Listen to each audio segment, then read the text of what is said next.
네, 안녕하십니까. 나는 PM이다. 제 38회 방송을 시작하겠습니다. 와, 제가 개인적으로 38회라는 숫자를 엄청 좋아하는데. 혹시 38살? 감사합니다. 뭐 드시고 싶으세요? 저 양념치킨. 콜. 네, 자, 어느덧 또 한 달이 지나서 저희가 38회 방송에서 또 만나 뵙게 됐는데요. 오늘 방송에는 저희 공동 MC 총 3명 중에 백강구 상무님이 출장 관계로 빠지시게 됐습니다. 그래서 오늘은 저희 둘이서 방송을 진행을 하도록 하겠습니다. 반갑습니다. 네, 반갑습니다. 반갑습니다. 목소리도 되게 좋으신데요? 네, 고맙습니다. 그냥 미남이시고 목소리도 좋으시고, 저는 항상 그런 분만 저희 방송에 초대를 합니다. 너무 띄워주시네요. 네. 자, 일단 제가 먼저 그 박기철 매니저님 소개를 먼저 간단하게 하고 인사 나누고 진행을 하도록 하겠습니다. 저희 그 방송 안내도 이미 나갔지만, 그래도 자, 일단 성함은 박기철 님이시고요. 현재 LIG 넥스원의 HR 지원팀 매니저로 근무를 하고 계시고요. 교육공학으로 경영학을 전공을 하셨고, 교육공학하고 경영학에 대한 공부를 하셨고, 인력개발 석사를 졸업을 하셨습니다. 이쪽으로 완전히 이제 전문적으로 공부를 하셨고요.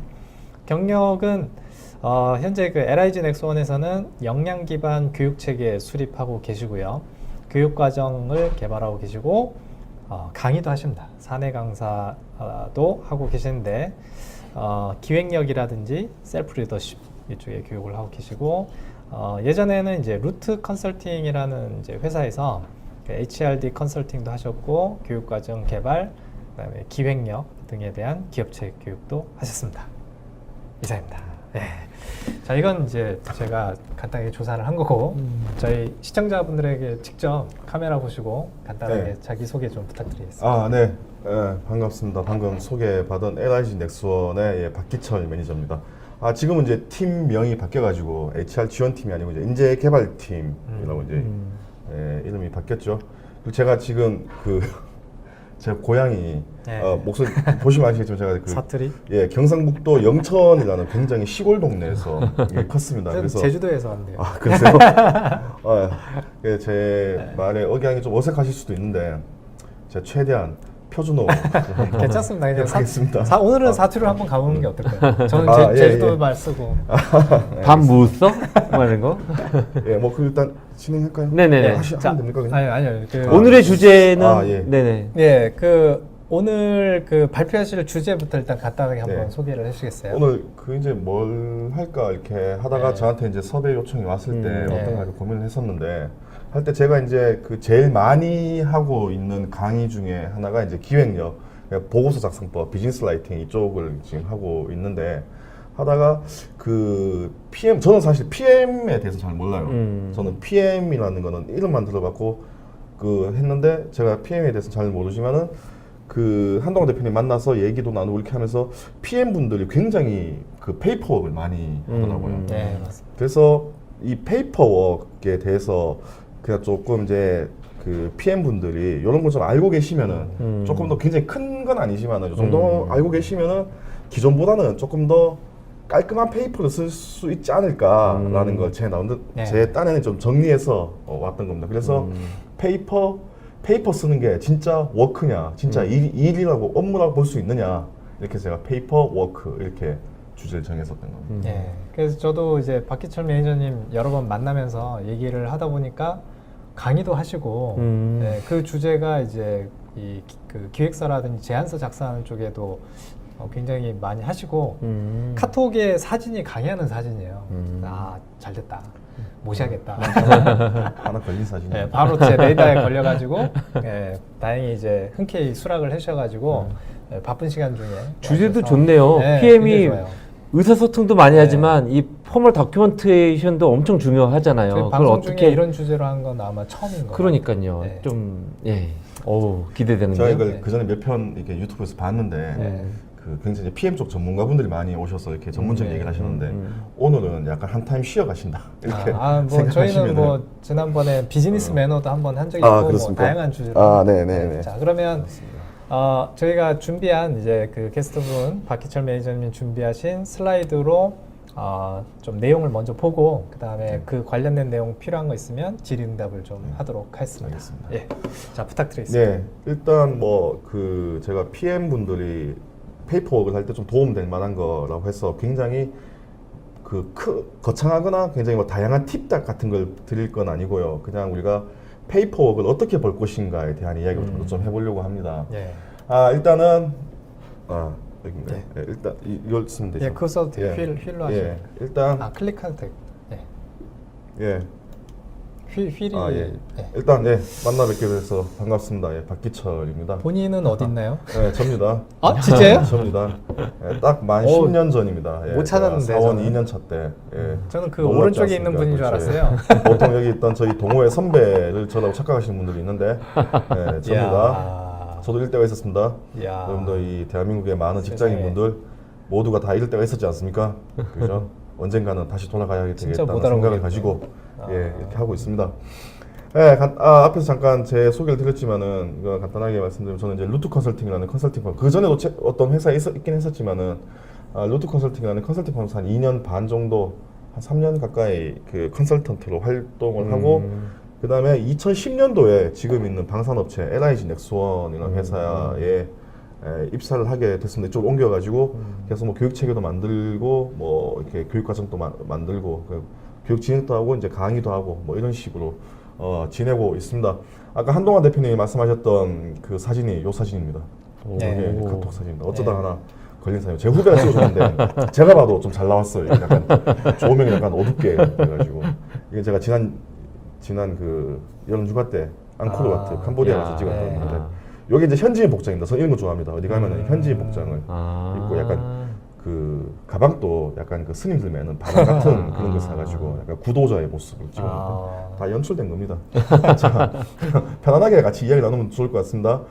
저는 또 이제 후배들이 저보고 이런 얘기도 합니다. 피덕이라고 합니다. 피덕. 제 덩치를 보고 어떤 사람들은 이게 피자 덕후가 아니냐 하시는 경우가 있는데 피자 덕후는 아니고 이게 제가 별명이 피렌체 덕후입니다. 피렌체.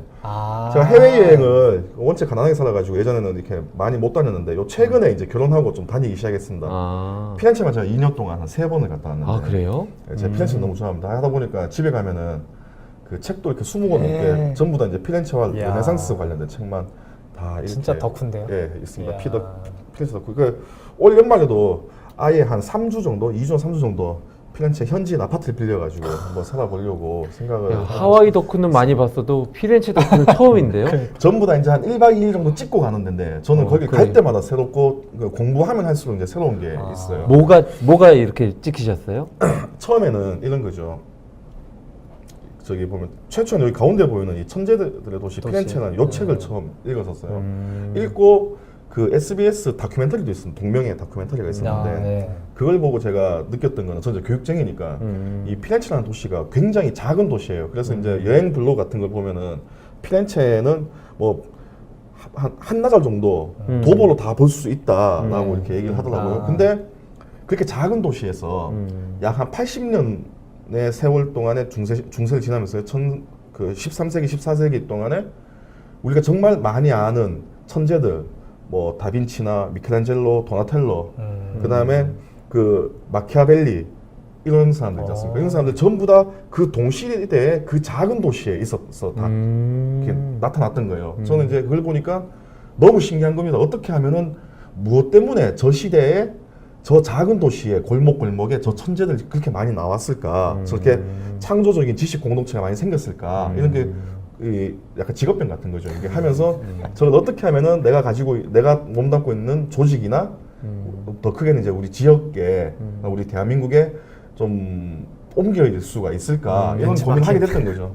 그게 돼서 이제 한번 가게 됐었는데 갔다 와서 너무 좋아가지고 또 책을 읽고 하다 보니까 점점 이제 좀 마이너한 걸로 갑니다. 이제 하나하나 작품들 이렇게 가고 근데 대부분의 책들이 그 피렌체 하면은 중심되는 가문이 있는데 혹시 어딘지 아십니까? 메디치 가문이 있는데 대부분의 책이나 방송에서 보면 메디치 가문은 굉장히 뭔가 시민의식을 가지고 굉장히 그 예술과 이런 걸 많이 예술이나 문화를 사랑하는 부자지만은 굉장히 시민을 위한 그렇게 좀 긍정적으로 많이 표현을 합니다. 근데 책을 읽고 계속 공부를 하다 보니까 그게 아닌 면이 있었어요. 그러니까 여기 보면은 이제 여기 피렌체의 빛나는 순간이 되어 있는데 사실은 메디치 가문의 어두운 면을 해놓은 책이고요.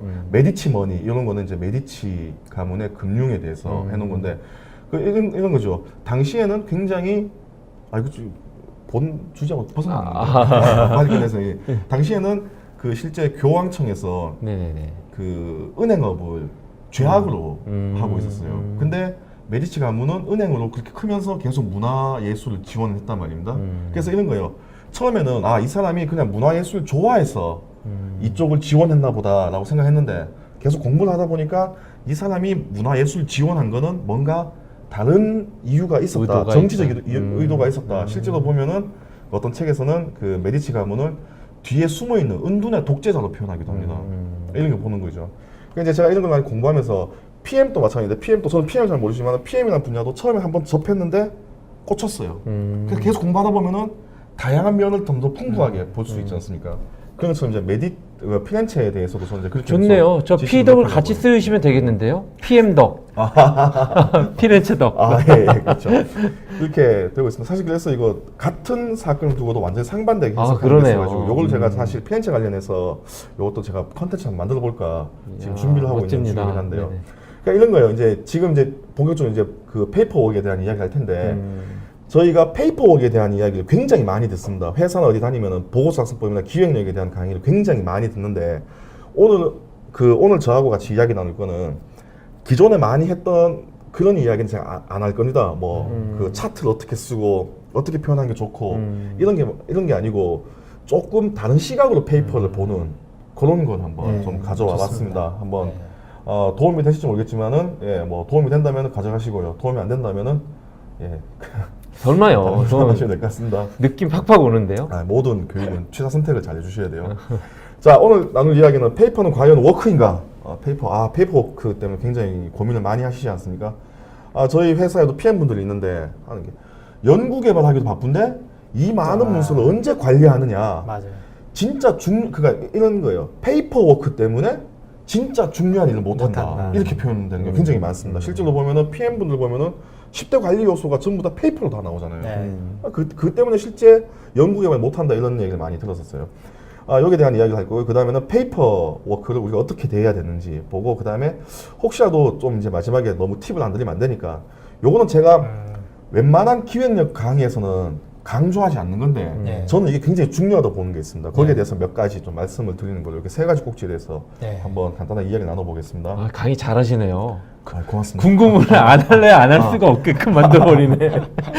자, 그래서 페이퍼는 과연 워크인가 했는데 페이퍼는 과연 워크인가 어떻게 생각하십니까? 일단 그 노력과 시간이 들기 때문에 워크는 맞죠. 워크는 맞죠. 근데 가치 있는 워크인가 이게 중요한 거 아닙니까? 그렇죠. 그렇죠. 그 가치 있는 내용에 담기면 가치 있는 워크인 거고.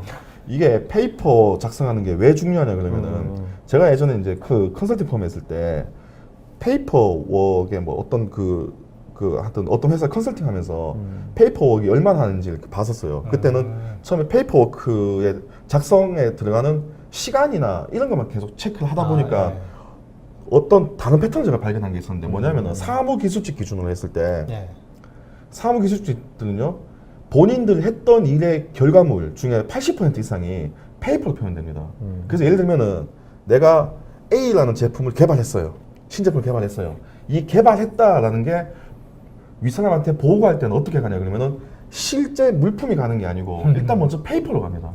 그러니까 사무기술직들이요 PM분들이 어떤 일 혹은 뭐 어떤 단계에서 프로젝트 쭉 단계가 이어지는데 이 단계가 끝났습니다 라고 할 때 그 결과물은 결국에는 페이퍼로 표현되는 경우가 80% 이상이었다는 거죠. 그래서 페이퍼를 잘 써야지 제가 한 일의 결과가 잘 인정받을 수가 있게 됩니다. 그래서 보면은 페이퍼는 결국 일하는 방식인데요. 이렇게 일하시는 분들이 있어요. 똑같은 건 해도 잘 개발했어요. PM 프로젝트 끝났어요. 보고를 할 때 이런 식으로 보고합니다. 왼쪽 지금처럼. 근데 어떤 분 같은 경우에는 조금 더 정리해서 이렇게 페이퍼를 만들어요. 근데 또 어떤 분들은 조금 더 정리해서 이런 식으로 페이퍼를 만드는 경우가 있습니다. 제일 우측편 같이. 그러면은 똑같이 프로젝트를 진행하고 마지막 결과 보고서를 낼 때 왼쪽 같이 쓰시는 분들이 있고 제일 우측같이 쓰시는 분들이 있다면은 그 어떤 그 페이퍼 결과물이 더 인정을 받겠냐 이런 거죠. 그래서 저는 페이퍼웍은 굉장히 중요합니다. 그 뭐냐면 앞에서 말씀드렸다시피 여러분들이 했던 일의 결과물을 보여주는 가장 첫 번째고 1차원적인 결과물이기 때문에 그렇습니다. 그래서 페이퍼웍을 너무 귀찮아하지 마시고요. 이거는 어차피 해야 된다. 한다면은 맞게 해야 된다. 이런 생각을 가지고 가주시는 게 서로 이렇게 스트레스도 덜 받고 그렇습니다. 실제로 이렇게 해야 되는 거고요. 그래서 똑같은 일을 하고 나서도 왼쪽 같이 이렇게 정리하셔가지고 여러분들이 투입했던 에너지와 노력이 폄하되지 않게 해주는 게 이 페이퍼웍의 또 중요한 역할이 아닐까 그렇게 생각을 합니다. 자, 그러면 이제 저희가 페이퍼웍을 할 때 대표적으로 이제 사무직들이 만드는 이제 그 페이퍼를 보면 크게 세 가지 종류가 있어요. 그러니까 제 남들 봤을 때는 파워포인트 같은 걸로 작성하는 이제 강의안이 있을 수가 있고요. 강의도 많이 하시니까요. 강의 슬라이드가 있고 그 다음에 프레젠테이션 발표용 슬라이드가 있습니다. 그리고 세 번째 이제 보고서 슬라이드나 뭐 워드 파일 같은 게 있을 수가 있는데 요 세 가지가 보면은 그 많은 회사에서 파워포인트로 쓰는 경우가 많아요. 파워포인트 쓰는데 요 세 가지 형태의 문서를 다 만듭니다. 맞아요. 요 세 가지의 차이점이 뭐라고 생각하십니까? 이거 굉장히 중요해요. 이번 시간에. 다 파워포인트인데 예, 다 파워포인트 만드는데 카테고리가 다른. 예, 어떨 때는 강의용 슬라이드가 있고 어떤 거는 발표용 슬라이드고 어떤 거는 보고서로 표현되는 거예요. 똑같이 파워포인트라는 툴을 쓰는데 일단은 강의는 날리지가 네. 키워드일 것 같고 피트는 내러티브가 키워드일 것 같고 네. 보고서는 인포메이션이 키워드일 것 같다라는 생각은 드네요.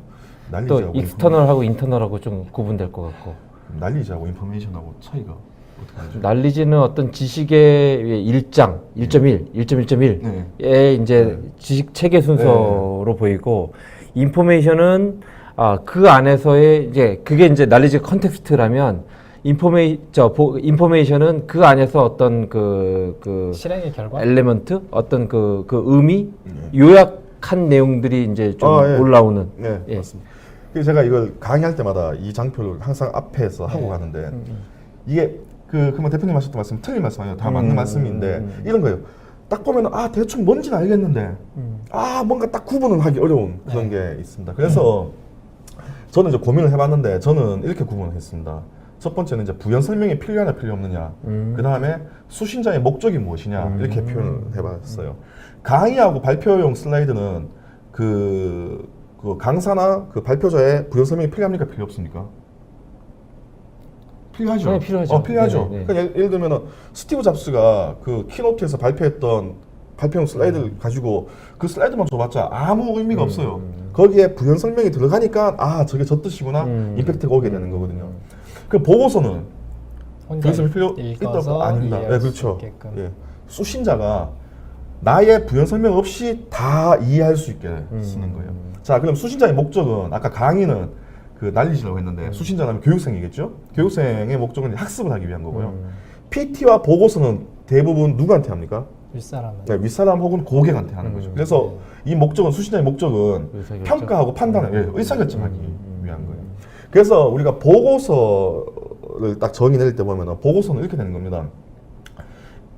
읽는 사람이 나의 부연 설명 없이 내가 얘기하려고 하는 걸 다 이해해서 좀 더 쉽게 의사결정 내릴 수 있게 평가하고 판단할 수 있게 도와주는 문서가 보고서고 그렇게 쓰인 문서가 좋은 보고서가 될 수 있습니다. 예. 그래서 저걸 보니까 확 이해가 되네요. 회사 생활을 하다 보면은 이건 제가 이제 경험 속으로 이렇게 제가 만든 매트릭스인데 이게 회사 생활 하다 보면 이런 분들이 있어요. 선배들 중에 제 선배도 있었는데 그런 게 있어요. 보고서 쓸 때 이렇게 대충 써서 가서 말로 때우면 돼. 이런 분들이 있어요. 그죠? 이런 경우가 한두 번은 통할 수 있는데 직장 생활을 계속 길게 하다 보면 이거는 결국에는 바닥이 보입니다. 그래서 문서나 페이퍼웍을 할 때 제일 안 좋은 마음가짐 중에 하나가 뭐냐면은 금방 말씀드렸듯이 일단 대충 쓰고 가서 말로 설명해야지. 이런 마음을 가진 순간 보고서 안에는 정보가 빠지기도 하고 우리 미시적 관점을 얘기 많이 하습니까 미시가 흔들리기 시작합니다. 대충 빨리 써야 된다. 그래서 좋은 보고서 쓰려면은요. 내 부연 설명이 없이 읽는 사람의 모든 것을 다 판단할 수 있게 해준다. 그런 마음을 가지고 컴퓨터 앞에 앉으셔서 내용을 짜야지 좋은 보고서가 나올 수 있는 그런 확률이 높아집니다. 이게 처음 가져야 될 마음가짐 같은 거죠. 책을 쓰는 거랑 비슷하네요. 네, 맞습니다. 네, 그런 겁니다. 네, 책도 이제 그 저자의 부연 설명이 없지 않습니까? 예, 독자가 혼자 예. 읽고 이해할 수 네, 있게끔 그런 거하고 비슷합니다. 예. 그럼 여기서 질문 하나 던져보겠습니다. 우리가 보고서 같은 거 쓸 때 그런 디자인 같은 걸 많이 하는데 디자인이 예뻐야 한다라는 거에 대해서 어떻게 생각하십니까? 저는 뭐 그러니까 이뻐야 한다라고 무조건 맨더토리는 아니지만 네. 이뻐서 손해 볼 건 없다. 이번 성향이 높다. 네. 저는 이 디자인이 구조라면 동의. 네. 그냥 디자인적 그냥 그래픽적이라면 심리적. 예. 심미적 만족을 위해서는 아니다. 그건 저도 좀 동감합니다. 근데 디자인은 무조건 예뻐야 됩니다. 무조건 예뻐야 됩니다. 근데 이게 아까 심미적 관점이라고 하셨는데 디자인이 예뻐야 하는 이유가 있습니다. 이걸 알고 이 이유에 맞춰 가지고 이 디자인이 예쁘다 안 예쁘다라고 표현을 해야 되거든요. 뭐냐면은 디자인이 예뻐야 하는 이유는 이겁니다. 의사결정권자의 의사결정 시간 단축시켜주기 위해서 예뻐야 됩니다. 그냥 아까 말씀하셨다시피 심미적으로 그냥 아름답다, 와 예쁘다 이렇게 하는 거는 보고서에서 예쁜 게 아니에요. 이게 굉장히 심미적이거나 디자인 관점에서는 별로지만은 읽는 사람 입장에서는 딱 봤을 때 직관적으로 이게 이걸 얘기하는구나 딱 알게 되면은 그 디자인이 예쁜 디자인입니다. 그래서 우리가 보고서 같은 걸 선배들한테 가져갔을 때 선배가 피드백 주는 게 야 한눈에 보이게 좀 써. 이게 무슨 말이냐 하면은 조금 더 빨리 그 이해하는 시간을 단축시켜 달라는 얘기입니다. 인포그래프 같은 거를 이해하면 되겠네요. 네. 그럼 여기서 얘기한 디자인은 텍스트 플러스 이미지 모든 모든 겁니다. 구성부터 해가지고 합니다. 그래서 그 읽는 사람이 두 번, 세 번 생각할 걸 한 번만 생각하고도 이해할 수 있게 만드는 디자인. 그게 정말 좋은 디자인이고요.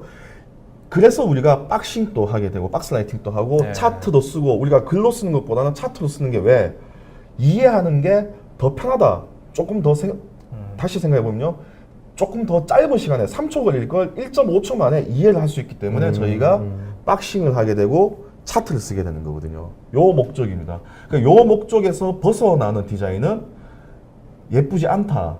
디자인이 좋지 않다라고 표현을 할 수가 있게 되는 거죠. 그래서 나중에 후배들한테 피드백 줄 때 이 기준을 가지고 후배들이 구성해온 그 보고서를 피드백 주시면은 될 것 같습니다. 이게 굉장히 중요한. 좋네요. 네. 의사결정을 단축하기 네. 위한 효율. 맞습니다. 이게 굉장히 중요합니다. 그래서 좋은 보고서는 이렇게 쓰는 거거든요. 그래서 원페이지 보고서 자체가 이 목적 때문에 계속 강조되는 겁니다. 자, 보고서. 근데 그래서 이렇게 의사결정권자의 의사결정 시간을 단축시켜 주기 위해서 예뻐야 하는 거고, 이게 굉장히 좋은 보고서의 전제 조건입니다. 그래서 우리가 페이퍼웍을 대하는 우리의 자세는요, 우리는 항상 보고서 작성의 효율성을 따질 때 작성자의 기준에서 따져요. 작성자 기준. 좀 편하게 작성하자, 편하게 작성하자. 근데 아닙니다. 작성자와 수신자 모두에게 쉬워야 돼요. 그러니까 비즈니스 문서는 특히 경제적이어야 되는데, 경제적이라는 거는 뒤에 또 나오겠지만은 적은 단어나 적은 문장을 가지고 그 뜻을 그러하게 표현하는 게 경제적이라고 표현을 할 수가 있거든요.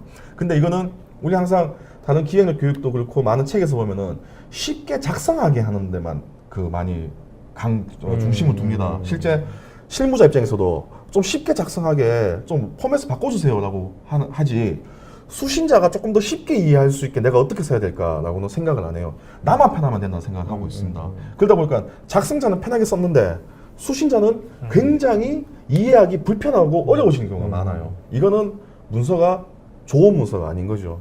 문서가 쉽게 쓰이려면 작성자도 쉬워야 되고 수신자도 쉬워야 된다. 저 문구 좋네요. 경제적. 예, 경제적. 비즈니스 문서다 보니까 경제성을 굉장히 강조하게 되는 거죠.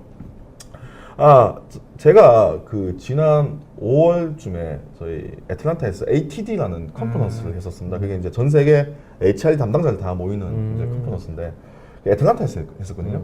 촌놈이 태어나서 미국을 처음 가봤습니다. 갔는데 거기 애틀란타에 바로 그 컨퍼런스장 옆에 CNN 본사하고 코카콜라 본사가 이렇게 있더라고요. 위에 지금 슬라이드 상단에 나오는데 코퍼레이션 아이덴티티하고 코퍼레이션 이미지라는 말을 많이 씁니다. 혹시 코퍼레이션 이미지가 코퍼레이션 아이덴티티가 혹시 어떤 건지 아십니까? 예를 들어 색이라든가 네. 로고. 네. 이거 이 회사 아니야라는 그렇죠. 게 아이덴티티. 그 회사가 주는 정체성. 코퍼레이션 이미지는 이미지는 예를 들어 예를 들어 뭐 삼성 하면 아 그런 이미지, 아 그렇죠. LG 하면 그런 이미지, 맞습니다. LIG 넥스원 하면 그런 이미지라는 것 같은데요. 그러면은 CNN이라고 하면 CNN 본사입니다. CNN 본사 CNN이라고 하면 어떤 이미지를 가지십니까? 이미지는 좀 부산하고 바쁘고 그러니까 예. 좀 또 냉정하고 좀 그런 게 있어요. 그래서 보면은 여기는 저희가 투어 코스가 있는데 가면은 거의 지금 실제 현지 경찰입니다. 아. 경찰이 공항 검색대를 방불케 할 정도로 검색을 해요. 신발까지 다 벗어야 되고 벨트 다 풀고 가방을 열어서 하나하나 다 봅니다. 책도 무슨 책 있는지 다 보고 이렇게 하면서 투어를 하면서 사진 못 찍게 해요. 노 포터 하고 계속 keep quiet 계속 조용하라 그래요. 말도 못 합니다. 왜냐하면 거기 투어 코스 중에 유리 창문으로 CNN 그 직원들이 일하는 게 바로 보이거든요. 그러니까 떠들면 안 된다고. 그럼 왜 투어를 하는지 모르겠죠. 하여튼 그랬어요. 근데 이걸 투어를 끝내고 그 옆에 있는 코카콜라를 갔어요. 코카콜라 하면 이미지가 어떻습니까?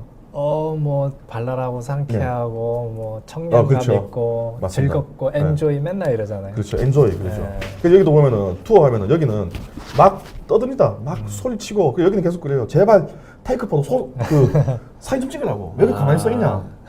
그리고 막 소리 좀 지르고 막 make some noise 하고 여기 있는 여기 그 투어 가이드가 그 코카콜라 직원인데 네. 자기가 와서 막 사진 찍어주겠다 그러고 포즈 취해주고 굉장히 그러니까 같은 투어인데 완전 달라요. 그러게요. 달라요. 그래서 보면은 제가 가졌던 이미지는 이런 거죠. CNN은 콜드하고 코크는 쿨하다.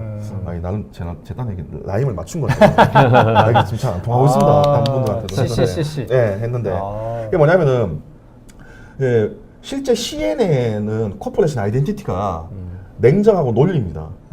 냉정하고 논리. 그리고 그 코카콜라의 아이덴티티는 펀이죠. 그러니까 이제 코퍼레이션 아이덴티티는 뭐냐면은 회사가 고객한테 주려고 하는 가치예요. 주려고 하는 가치예요. 근데 코퍼레이션 이미지는 뭐냐면은 그걸 받아들이는 고객들이 소비자가 어떻게 느끼느냐입니다. 그러니까 예를 들면은 어떤 회사가 우리의 가치는 혁신입니다라고 했지만은 고객이 받아들이기에는 제가 무슨 혁신이야 카피캣이지라고 생각할 수 있단 말이에요. 그러면은 코퍼레이션 아이덴티티하고 이미지가 어긋나게 되는 거죠. 아, 주는 자와 받는 자. 예, 주는 자와 받는 자. 예. 근데 CNN이나 코카콜라 같은 경우에는 제가 봤을 때는 이 코퍼레이션 아이덴티티와 이미지가 상당히 많이 일치하는 느낌이라고 생각했던 거죠. 우리 많은 회사들이 이 두 개를 일치시키기 위해서 많이 노력을 하는데 그러니까 저는 이제 보고서 역시 이런 거라고 생각해요. 내가 주려고 하는 가치가 있어요. 저는 이걸 퍼스널 아이덴티티라고 해요. 내가 당신한테 뭘 주겠다라고 했는데 이걸 그 사람이 내가 준 아이덴티티를 그대로 이미지로 받아들일 수 있게 하는 거.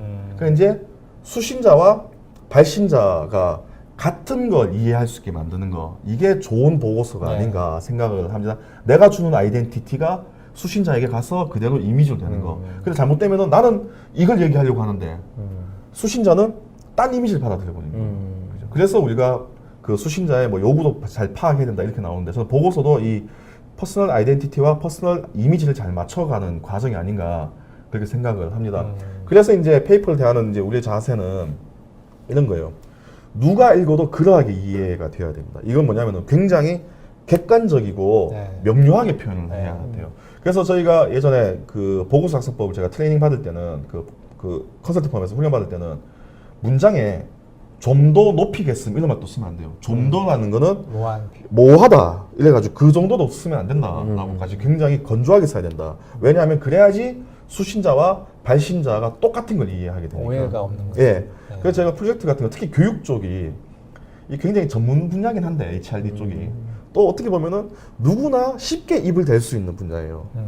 그래서 제가 역량 기반 교육 체계를 만들 때 보면은 제일 힘들었던 것 중에 하나가 뭐냐면은 모든 사람이 역량이라는 단어를 쓰는데 모두가 다 다르게 해석을 해요. 역량. 그래서 저는 역량을 그 프로젝트 하면서 역량을 고성과자가 지속적으로 보이는 행동 특성이라고 정의를 내렸어요. 이번 프로젝트에서는 역량이 가장 핵심되는 키워드니까 이렇게 됩니다. 이걸 정의 내리겠습니다 하고 그리고 이제 그 스테이크홀더들 다 이제 설득하고 보고하고 이렇게 그게 제일 힘들었단 말이에요. 그런 것처럼 보고서를 쓸 때는 누가 읽어도 그러하게 이해되어야 되는데 이걸 한번 볼게요. 이제 제가 몇 가지 팁을 좀 드릴 텐데 인터넷에서 제가 따온 건데 이거 어떻게 이 문장 어떻게 이거 유명했었습니다. 좀 더 크게 보여드리면은 이거 뭐지? 한번 읽어요. 올리브 대 올리브. 어디서 올리브 끊어야 올리브. 되는지 모르는 거죠. 그것도 있고 네. 아티스틱한 감성을 바탕으로 꾸띠르적인 디테일로 아, 뭔 말인지 모르. 이게 페미닌함을 아트적인 느낌을 표현합니다. 이게 무슨 말입니까 이게?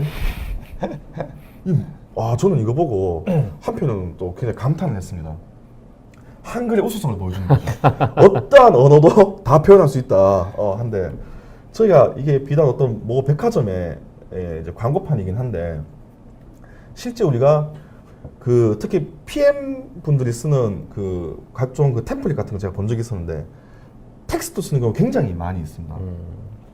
그죠? 뭐 차트나 이런 거 쓰는 경우도 있지만은 텍스트로 뭔가 칸을 채워 넣어야 되는 템플릿 칸을 채워 넣어야 되는 경우도 굉장히 많아요. 그걸 제가 이렇게 몇몇 분들 쓴 걸 봤는데 한국어 문장을 쓰는데 너무 모호하게 쓰는 경우가 많아요. 네, 맞아요. 우리가 지금 한국어나 한글을 너무 잘 안다라고 너무 쉽게 생각하는 경우가 있어요. 근데 저는 이게 굉장히 중요하다고 생각을 하거든요. 그래서 몇 가지 요것만 꼭 고쳤으면 좋겠다라는 몇 가지 좀 말씀 좀 드리려고 합니다. 퀴즈 하나 드려볼게요. 자, 지금부터 외래어가 나옵니다. 외래어. 외국어가 아닙니다. 네. 외래어입니다. 외래어는 한국어로 봐야 돼요. 네. 외래어는 그 순 우리말로 대체할 수가 없어서 그대로 차용해서 쓰는 외국어를 외래어입니다. 그래서 한국어는 순 우리말, 한자어, 외래어 세 가지 합쳐서 한국어가 구성이 되거든요. 그래서 그 버스 같은 거는 외래어죠. 외래어. 그래서 이거는 표준 표기법에 맞춰서 써야 돼요. 네. 그럼 자 지금부터 제가 외래어 몇 가지 보여드릴 테니까 어떤 게 맞는 표기법인지 한번 찍어보십시오. 자 프레젠테이션하고 프레젠테이션이 있습니다. 어떤 게 맞을까요? 굉장히 많이 쓰는 단어죠. 오른쪽. 일단 오른쪽이 맞죠. 아 오른쪽이 맞다. 예 맞습니다. 정답입니다. 예. 그리고 자 바베큐가 있고요. 바비큐가 있습니다. 어느 게 맞을까요? 왼쪽. 왼쪽. 전 오른쪽. 이거 오른쪽이 맞습니다. 바비큐가 맞습니다. 컨셉트가 있고요. 콘셉트가 있습니다. 어느 게 맞을까요? 이거는? 오른쪽. 표기법으로는 오른쪽이고. 네, 오른쪽이 맞습니다. 오른쪽. 자, 워크숍이 있고 워크숍이 있습니다. 야, 이거 미칩니다. 오른쪽. 표기법은 오른쪽. 예. 오른쪽입니다. 다 오른쪽이에요. 네. 실제 이걸 워드나 이런 데서요. 프리젠테이션을 치면 밑에 빨간 줄 쳐집니다. 잘못된 표기예요. 프레젠테이션을 써야 됩니다. 참 어려운 거죠. 예. 그러니까 이게 아까 계속 이제 표기법 상으로는 그렇다 이렇게 하는데 어떤 분은 그렇게 얘기하는 경우가 있어요. 야, 저거 어차피 외국에서 온 말인데 이렇게 뭐 써야 되냐라고 발음. 하는데 저는 이런 거예요. 문서가 설득력을 갖기 위해서는 일단 기본적으로 맞는 표기법을 써야 되지 않을까 하는 거죠. 그 위에 이제 우리가 그 외국어 같은 만약에 우리가 커뮤니케이션을 영어로 쓸 때 커뮤니케이션 영어로 쓸 때 M이 몇 개 들어갑니까? M 두 개. M 2개 들어가죠. 예. 근데 M을 하나만 넣었어요. 실수해서. 저는 메시지를 쓸 때 자꾸 마사지로 쓰는 경우가 있어가지고. 근데 E를 A로. 예, M이 2개는 하나만 들어가면 빨간 줄 쳐지죠. 그럼 다시 보십니까? 안 보십니까? 보죠. 그죠. 봅니다, 그죠? 네. 근데 우리는 이건 제가 뭐 좀 예를 이제 그 지금 외래어를 가지고 와서 한 거지만은 우리가 한글 같은 거 쓸 때도 영어 알파벳에 빨간 줄 쳐지면 보는데 한국어 문장에서 빨간 줄 쳐지면 잘 안 보고 넘어가는 경우가 많아요. 그래서 우리가 좋은 페이퍼를 쓰겠다 하는 건데 결국 따지고 보면 이건 결국 문장을 쓰는 거거든요. 그러면은 좋은 문장이나 좋은 페이퍼 쓰기 위해서는 정확한 맞춤법과 어법이 페이퍼의 완성입니다. 가장 기본이에요. 네. 정확한 맞춤법이 잘 써야 돼요. 그 우리가 그 외국어 그 철자나 그 문법에 신경 쓰는 게 절반만이라도 한국어에 좀 신경 쓴다면 여러분들 페이퍼가 훨씬 더 좋아질 거고요. 제가 이거 왜 강조하냐 그러면은 PM분들이 제안 같은 걸 많이 내시잖아요. 근데 그러다 보면은 관공서에도 제안서를 낸단 네. 말입니다. 관공서는 이거 굉장히 민감합니다. 아, 맞아요. 실제 그래가지고 모 회사에는 공문까지 보내요. 당신네들 우리한테 제안서 계속 내는데 제발 기본적인 맞춤법 좀 쓰라고 하는 와. 공문까지 보내는 거 제가 본 적이 있었어요. 그 정도로 굉장히 민감하고 어떤 가장 기본입니다. 네. 그래서 이런 걸 먼저 가져야지 그 다음에야 뭐 이제 좋은 문장을 쓰고 뭐 이제 그 차트도 좋게 쓰고 이렇게 되는 게 아닌가 싶거든요. 그래서 이게 보면은 우리가 올바른 문장 표현 제가 굉장히 강조하는데 많은 이제 그 보고사습법이나 기획력 교육에서 보면은 제일 마지막에 한두 시간 하고 끝나요. 네. 저는 이건 한 4시간 정도 하는 경우가 있습니다. 네. 저도 이제 보통 2시간, 3시간 하는데 저 원래 풀 패키지에서는 한 4시간짜리 버전이 있어요. 근데 그래서 당장 지금 PM분들이 페이퍼워크를 하시면서 요 문장 표현은 좀 쓰지 말았으면 좋겠다라고 하는 거 제가 몇 가지 가져왔거든요. 요것만 주의할사항. 예 고치셔도 문장이 훨씬 더 깔끔해질 겁니다. 한번 보겠습니다. 이거는 그 어떤 회사의 사보에 실렸던 건데요. 인재개발팀 주관으로 실시하고 있는 임원 세미나 세 번째 시간은 코칭 리더십을 주제로 사전에 선정된 도서를 저는 읽지도 못하겠어요. 어떤 문장이 너무 깁니다. 문장이 너무 단문으로. 이러면 어떻게 하냐면은 일단은 하나, 둘, 세 개로 끊는 게 훨씬 더 읽기가 쉽게 되죠. 근데 문장을 짧게 써야 되는 거 알고 계시지 않습니까? 근데 문장을 짧게 써야 되는 이유는 이것 때문입니다. 주어와 서술의 거리를 짧게 해야 돼요. 우리가 영어 같은 거 배울 때도 1형식부터 5형식까지 있지 않습니까? 제일 쉬운 형식이 뭡니까? 1형식이죠. 아이고, 제일 쉽습니다. 왜? 주어하고 서술어 밖에 없고 주어하고 서술어 외에는 신경 쓸 게 없기 때문이에요. 그는 한국어 문장을 바꾸면은요. 주어와 서술어 거리가 짧기 때문에 쉽게 이해가 되는 겁니다. 읽는 사람이 쉽게 이해가 되는 거예요. 아까 얘기했죠? 작성자가 경제적 쓰는 것도 중요하지만은 수신자가 경제적으로 이해하는 것도 중요하다. 그래서 주어와 서술어를 짧게 써야 됩니다. 그리고 두 번째는 군더더기가 있는데 굉장히 많이 쓰는 군더더기가 하나 있습니다. 보면은 이런 거 있어요. 임원 세미나, 아까 그 기사에서 제가 또 따온 건데, 임원 세미나는 지식 창출 공유 활용의 선순환을 통해 시너지 극대화하고 상호 교류 활성화 및 토론을 통해 맞다. 이거 뭐가 통해. 이거 통해는 가급적이면 안 쓰시는 게 좋습니다. 가급적이면은. 그래서 저는 이렇게 바꿔봤어요. 우리 세미나 뭐 이렇게 쭉 바꿨는데 그런 거죠. 우리 임원 세미나는 중점을 두고 있다. 어디에? 참석자의 자율적인 지식 창출과 공유 그리고 활용에 중점 두고 있다. 왜? 우리 조직의 발전 방향을 모색하기 위해 이런 식으로 표현하는 거예요. 이게 통해를 많이 쓰는 이유는요. 통해는 대부분 군더더기인데 통해를 많이 쓰는 이유는 우리가 이때까지 살아오면서 동사를 많이 못 썼어요. 동사 쓰는 훈련을 많이 못해서 그렇습니다. 그러다 보니까 그냥 쉽게 명사와 명사 자체, 그러니까 동사인데 명사화 시켜가지고 명사와 명사를 놓고 그냥 가운데 통해를 넣어버리는 거예요. 동사 쓰는 훈련이 더 많이 안 돼가지고 통해를 쉽게 씁니다. 근데 문장을 조금 더 잘 쓰려면요. 통해라는 걸 빼려고 해보죠. 근데 통해를 빼면 굉장히 어렵습니다. 왜냐하면은 문장 구조 자체가 다 바뀌어야 돼요. 앞뒤가 바뀐다든지. 앞뒤가 바뀐다든지 뭐 이렇게 동사를 다시 찾아서 넣어야 돼요. 그래서 저는 저희 신입사원이나 저희 회사 교육생들한테는 책을 많이 읽어라. 근데 특히 소설책을 많이 읽었으면 좋겠다. 특히 한국 사람들이 쓰는 소설책. 왜냐하면은 그 외국 번역본이나 자기계발서 같은 경우에는 350페이지 정도 기준에 했을 때 그 어휘가 한 5,000개가 채 안 됩니다. 근데 한국 사람들이 쓴 소설 같은 경우에는 어휘가 장편 소설 한 권에 한 7,000개에서 8,000개 정도 어휘가 나와요.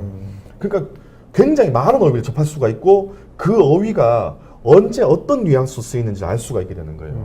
그러니까 소설책을 많이 읽으면은 동사 쓰는 거나 어휘 능력이 굉장히 커지게 됩니다. 맞아요. 저는 이제 이런 말씀 될지 모르겠지만 저는 개인적으로 자기계발서는 좋은 거 몇 권만 읽고 그 다음에는 소설책을 많이 읽어라. 저는 이제 교육쟁이로서 이 회사에서 소설책을 약간 좀 폄하하는 경우가 있어요. 책을 읽고 있으면 야 너 뭐 읽냐 하면 딱 보면 소설책 읽냐 이렇게 얘기해요. 근데 누군가 정의란 무엇인가 있죠? 그 책을 가져가요. 그 뭐 있어요. 근데 저는 아직까지 우리 회사에서 책장마다 정의란 무엇인가 꽂혀 있는데 그 책을 다 읽은 사람은 2명밖에 못 만나봤어요. 모든 사람이 책에 꽂혀 있지만 모두가 다 읽지 않는 책. 그러니까 이게 우리가 인문학이 중요하다고 얘기해요. 인문학은 3가지예요. 문사철, 문학, 역사, 철학인데 인문학이 중요하다 하면서 소설책을 읽는 걸 약간 폄하하는 분위기. 이건 좀 바뀌어야 된다고 생각을 하는 거죠. 그래서 좋은 페이퍼를 쓰고 좋은 문장을 쓰기 위해서는 소설책을 많이 읽으셔야 됩니다. 소설책. 굉장히 좋습니다. 어설프게 다른 여가 생활도 좋지만은 틈날 때마다 소설책 같은 거 많이 읽으시면 좋을 것 같아요. 자, 그리고 또 이제 두 번째 군더더기가 있는데요. 자, 12주간의 프로젝트를 통해가 나오죠. 근데 지금은 통해 이야기는 하지 않을 거예요. 생산 과정의 낭비 요소를 개선하도록 하겠음. 이건 뭘까요? 뭐가 군더더기겠습니까? 개선하겠음. 그렇죠. 예. 그냥 록 개선하겠음. 하겠음. 예. 하도록 이게 문장을 경제적으로 써야 돼. 비즈니스 네. 문서에는. 말이 그래서 길어진 거죠. 적은 단어와 적은 어휘를 가지고도 그 뜻이 명확하게 나오게 만드는 겁니다. 그 비슷한 건 이런 거 있습니다. 뭐 하도록뿐만 아니고 뭐 높이도록 하겠음. 왜? 그냥 높이겠음 하면 되는 거예요. 맞아요. 괜히 중언부언하는 겁니다. 이거는 그냥 이렇게 쓰면 되는 겁니다.